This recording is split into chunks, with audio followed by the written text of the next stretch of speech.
Hello guys, how are you doing? Hope you are doing well. My name is Fatima and you are watching Learn to Z English. Basic English grammar series के day 19 में आपका स्वागत है और आज का topic होने वाला है फ्यूचर इंडेफिनिट टेंस, जो कि बहुत बहुत बहुत ही ज्यादा आसान है और जो मैं आपको 15 मिनट के अंदर पूरा टेंस समझाने वाली हूँ। इसलिए इस वीडियो में एंड तक बने रहिएगा, क्योंकि इस वीडियो में जो आपको टिप्स मिलने वाली है वो आपको जिंदगी भर काम आने वाली है। इसी के साथ जो इसमें हेल्पिंग वर्ब्स आती है यानी विल और शेल, उनमें बहुत सारे लोगों को कंफ्यूजन होता है। वो कंफ्यूजन आपका इस वीडियो में क्लियर हो जाएगा, इसलिए वीडियो में एंड तक बने रहिएगा। एक और बात कहूंगी कि इस सीरीज का आपने एक वीडियो मिस कर दिया है तो प्लेलिस्ट बनी हुई है बेसिक इंग्लिश ग्रामर सीरीज के नाम से, आप वहां पे जाके इस वीडियो को देखने के बाद चेक कर सकते हैं, क्योंकि अगर आप लाइन वाइज सारी वीडियोस देखेंगे तो अच्छे से समझ पाएंगे। तो चलिए बिना किसी देरी के शुरू करते हैं आज के इस वीडियो की, जिसमें हम सीखते हैं फ्यूचर इंडेफिनिट टेंस के बारे में। Let's begin. सबसे पहली बात की जाए फ्यूचर इंडेफिनिट टेंस की, जिसे फ्यूचर सिंपल टेंस भी कहा जाता है। इससे पहले डे 18 में हम लोगों ने बात की थी पास्ट इंडेफिनिट टेंस की, जिसे पास्ट सिंपल टेंस कहते थे, और उससे भी पहले डे 17 में हम लोगों ने बात की थी प्रेजेंट इंडेफिनिट टेंस की, जिसे प्रेजेंट सिंपल टेंस भी कहा जाता है। आज है डे 19 और आज बात कर रहे हैं फ्यूचर इंडेफिनिट टेंस के बारे में। अब बात की जाए इसकी पहचान की, तो उसकी पहचान है गा गी गे। सेंटेंस के एंड में ऐसे वर्ड्स आते हैं उन्हें हम कहते हैं फ्यूचर इंडेफिनिट टेंस। और एक और बात बता दो, आपको पता ही होगा, इसमें जो हेल्पिंग वर्ब यूज होती है, इसमें जो हेल्पिंग वर्ब यूज होती है वो है विल और शैल, इन दोनों का यूज होता है। सबसे पहले हम स्ट्रक्चर देख लेते हैं पॉजिटिव सेंटेंसेस का। तो पॉजिटिव सेंटेंसेस का स्ट्रक्चर देखा जाए तो वो होता है subject plus will shell plus V1 plus object. Will और शैल का यूज कहाँ करना है, कैसे करना है, मैं आपको आगे बताती हूँ। साथ ही इसमें V1 का यूज करना है, क्योंकि बेस फॉर्म होता है ना जो आपका, जैसे कि गो वेंट गॉन में V1 है गो, प्ले प्लेड प्लेड में V1 है प्ले। तो इसीलिए मैं कह रही हूँ कि ये टेंस बहुत आसान है, क्योंकि इसमें आपको V1 ही का यूज ही करना है। ठीक है, तो अब कंफ्यूजन क्लियर करते हैं विल और शैल का। तो इसमें आपको सिंगुलर है सब्जेक्ट या प्लूरल है इसका झंझट लेने की जरूरत नहीं है, क्योंकि आई वी यू दे या फिर ही शी इट और किसी के नाम के साथ आप विल का यूज कर सकते हो। लेकिन शैल की बात की जाए तो आप आई और वी के साथ शैल का यूज कर सकते हो। लेकिन आपको एक और बात बता दूं कि मॉडर्न इंग्लिश के अंदर शैल का यूज बहुत ही ज्यादा अनकॉमन हो गया है।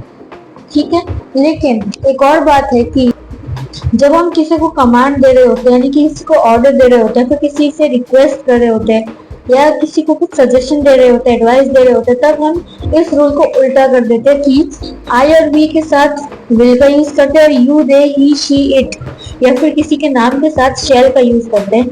लेकिन अगर आप चाहो तो आप I we you they he she it के साथ विल का यूज कर सकते हो, वो गलत नहीं होगा। लेकिन अगर आप आई और वी के साथ शैल का यूज करते हो तो वो भी गलत नहीं होगा। लेकिन मॉडर्न इंग्लिश के अंदर अनकॉमन हो गया है इसका यूज, इसलिए ज्यादातर लोग विल का इस्तेमाल करते हैं। तो आप चाहो तो किसी का भी इस्तेमाल कर सकते हो, चॉइस इज योर्स। तो अगर मैं इस सेंटेंस को ट्रांसलेट करूं तो होगा I will read, we will read, you will read, तुम पढ़ोगे, हम पढ़ेंगे, वे पढ़ेंगे। ठीक है, he will read, she will read, it will read, Mohan will read etcetera. ठीक है, तो ये तो बात की हमने पॉजिटिव सेंटेंसेस की। अब पॉजिटिव सेंटेंसेस के स्ट्रक्चर की, अब इससे कुछ सेंटेंसेस देख लेते हैं।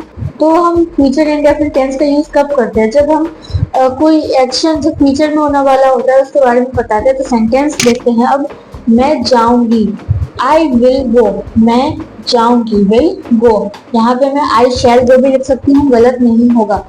वो आएगी, शी विल कम। राम कल दिल्ली जाएगा, Ram will go to Delhi tomorrow, Ram will go to Delhi tomorrow. मैं तुम्हारा इंतजार करूंगी, I will wait for you, I will wait for you. तो ये स्ट्रक्चर देखा हमने पॉजिटिव सेंटेंसेस के बारे में। अब हम बात कर लेते हैं नेगेटिव सेंटेंसेस के स्ट्रक्चर के बारे में बेसिकली। तो नेगेटिव सेंटेंसेस का जो स्ट्रक्चर होता है वो होता है subject plus will shell plus not plus V1 plus object. ये बहुत ही आसान टेंस है गाइस, क्योंकि इसमें सब सेम रखना है आपको, सिर्फ सब्जेक्ट शैल यानी कि हेल्पिंग वर्ब और मेन वर्ब के बीच में आपको नॉट लगा देना है, बाकी पूरा स्ट्रक्चर सेम रहेगा। क्या कहा मैंने, हेल्पिंग वर्ब यानी विल और शेल के बाद और मेन वर्ब के बीच में आपको नॉट लगा देना है। जैसे कि अगर मैं इसको ट्रांसलेट करूं कि मैं जाऊंगी का अगर मैं नेगेटिव बनाऊं तो मैं कहूंगी आई विल नॉट गो। इसको ट्रांसलेट करो, वो आएगी, वो नहीं आएगी, शी विल नॉट कम। ठीक है, I shall not go. Ram कल दिल्ली नहीं जाएगा, Ram will not go to Delhi tomorrow. मैं तुम्हारा इंतजार नहीं करूंगी, I will not wait for you, या फिर I shall not wait for you. ठीक है, तो इसी तरह से ये सेंटेंस है, ये नेगेटिव सेंटेंसेस बहुत ही ज्यादा आसान है। अब हम इंटरोगेटिव सेंटेंसेस देख लेते हैं। तो अब तक हमने पॉजिटिव सेंटेंसेस का स्ट्रक्चर देख लिया, नेगेटिव सेंटेंसेस का देख लिया। अब बात आती है इंटरोगेटिव सेंटेंसेस की। सो इंटरोगेटिव सेंटेंसेस के अंदर सबसे पहले विल शैल आ जाता है, फिर सब्जेक्ट आता है, फिर बी वन है, और अगर रेस्ट ऑफ द सेंटेंस यानी ऑब्जेक्ट हो तो ऑब्जेक्ट वरना नहीं। ठीक है, तो सबसे पहले आप देखेंगे तो ये पॉजिटिव सेंटेंसेस की तरह ही स्ट्रक्चर, बस हमने सब्जेक्ट और विल शेल के प्लेसेस को एक्सचेंज कर दिया। जहां सब्जेक्ट था वहां विल शेल आ गया, और जहां विल शेल था वहां सब्जेक्ट आ गया। तो ठीक है, ऐसा ही है, ये बहुत इजी है।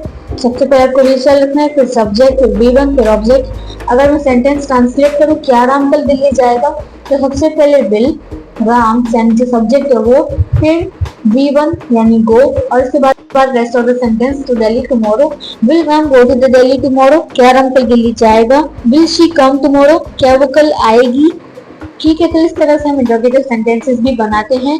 अब बात कर लेते हैं इंट्रोगेटिव नेगेटिव सेंटेंसेस के बारे में। इससे पहले इंट्रोगेटिव सेंटेंसेस कुछ और एग्जांपल लिख लेते हैं। इन्हीं हमारे पिछले सेंटेंसेस को इंट्रोगेटिव में भी ट्रांसलेट कर लेते हैं। क्या मैं जाऊंगी, विल आई गो। वो क्या वो आएगी, विल शी कम। राम क्या राम कल दिल्ली जाएगा, will Ram go to Delhi tomorrow. क्या मैं तुम्हारा इंतजार करूंगी, will I wait for you. या क्या तुम मेरा इंतजार करोगे, will you wait for me.